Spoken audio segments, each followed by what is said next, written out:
Presidenta, mi intervención voy a dividir en tres bloques breves, pequeños, que tienen que ver con la situación actual, algunas reflexiones sobre el sistema de salud de Bogotá y del país, y unas reflexiones sobre el concepto de salud, que debe ser el que abordemos ahora, en mi opinión. En el primer punto, yo quiero pedirle, Presidenta, que las preguntas que haga sean tenidas por los secretarios, los citados, como derechos de petición, que no podemos seguir haciendo intervenciones que quedan un poco en el aire, nunca contestan, ni en la sesión ni después, y no sabemos realmente qué pasó. Entonces, yo entiendo que para enfrentar lo que estamos enfrentando se requieren diferentes medidas. Las UCI son parte de la solución hoy, infortunadamente, no todo. Para lograr que las UCI no se requieran tanto como se están requiriendo, tenemos que fortalecer las otras cadenas, los otros elementos de la cadena para enfrentar la epidemia. Y uno es el tema, obviamente, de la trazabilidad de los contactos de las personas que dan positivo. Y yo sí creo que no tenemos claridad hoy de cómo está funcionando eso en Bogotá. Por eso quiero preguntarle varias cosas a la Secretaría de Salud.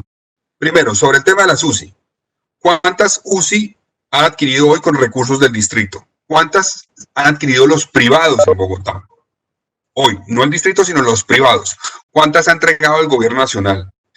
Un punto adicional en las UCI.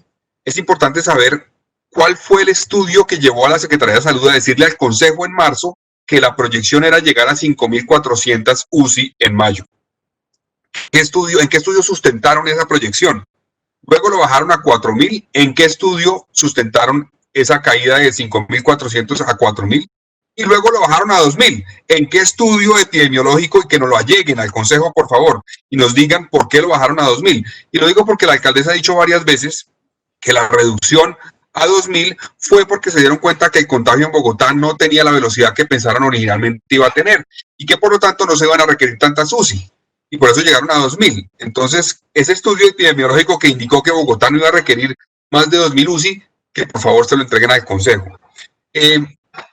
Hoy no tenemos las UCI, pues por eso hago las primeras preguntas sobre cuántas se ha comprado. A mí todavía yo no entiendo francamente por qué Bogotá ha comprado menos ventiladores que Córdoba, que Antioquia, que el Valle. Todavía no lo entiendo, no hay una explicación lógica. No sé si fue que el gobierno distrital se confió y pensó que la nación le iba a entregar todo y después se dio cuenta que no y lo cogió la noche y entonces a finales de mayo empezaron a comprar. O sea, hay una falla y tendremos que hacer un corte de cuentas a cuándo fue la falla, de quién es la responsabilidad, porque eso puede llevar a que los médicos tengan que tomar las decisiones dramáticas de escoger quién vive y quién no, o quién es conectado a una UCI y quién no en las próximas semanas.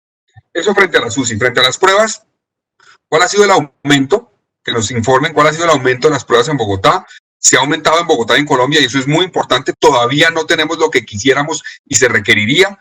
Entonces vi que hubo un acuerdo entre la nación y el distrito para aumentar las pruebas.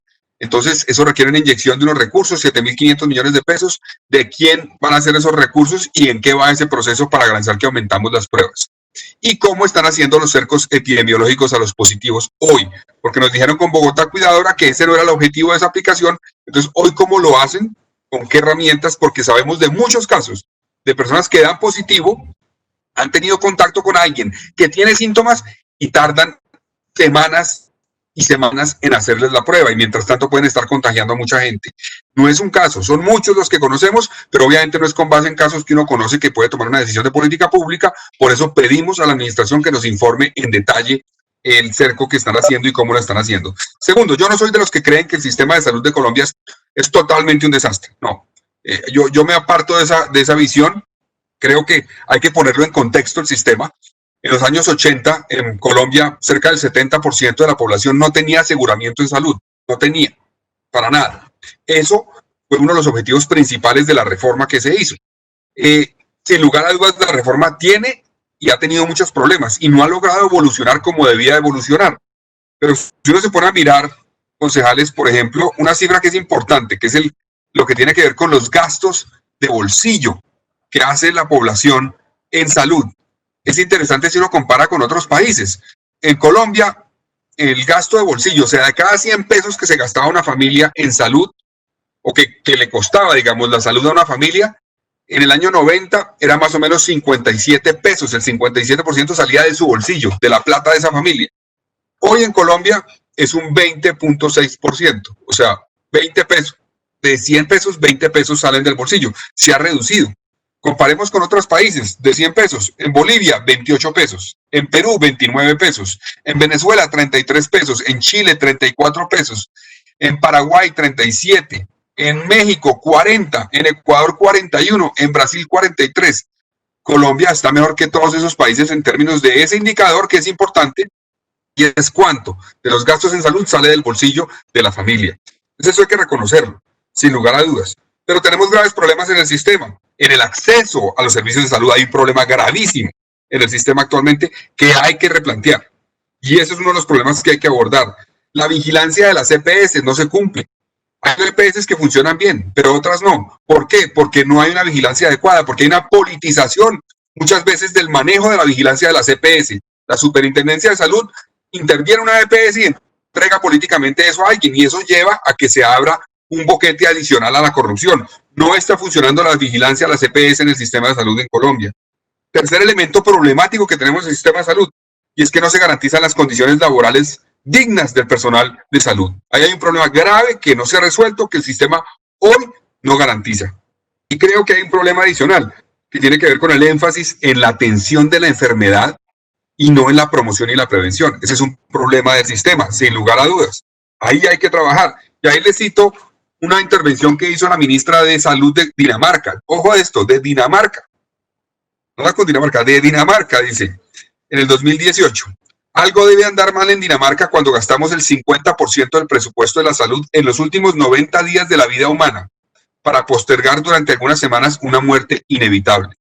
En Dinamarca están criticando que se gastan la mitad del presupuesto de salud en los últimos 90 días de vida de una persona. Eso no puede ser, y en Colombia estamos igual. No podemos seguir con un sistema que piense solamente en la enfermedad. En atender la enfermedad tenemos que migrar, y en eso estoy de acuerdo con lo que han intervenido varios concejales, a la promoción y prevención con diferentes herramientas. Y eso se ha visto afectado también por la corrupción en el sistema. Yo ya voy a terminar, deme 30 segundos, Presidenta. La corrupción. Yo viví como concejal la corrupción en el sistema de salud, en el gobierno del Polo Democrático. Se robaron la salud a manos llenas. Se robaron la construcción de los hospitales. Julio Gómez, Hospital de Meissen, se le olvida a todo el mundo esos temas, ¿no? Las ambulancias, el secretario de Salud del gobierno del Polo Democrático terminó en la cárcel por corrupción. Ese es uno de los problemas del sistema de salud.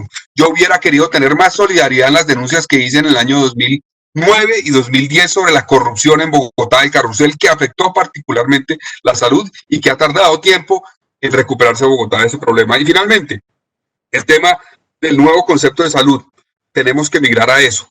La salud es, digamos, no hay que percibirla como enfermedad, sino que hay que trabajar es en hábitos saludables, en identificar con determinantes de la salud la situación de la población y los riesgos que tiene, y trabajar desde el punto de vista de la promoción y prevención. Yo creo que ahí está la clave del futuro para lograr resolver los problemas que tiene el sistema de salud colombiano. Gracias, presidente.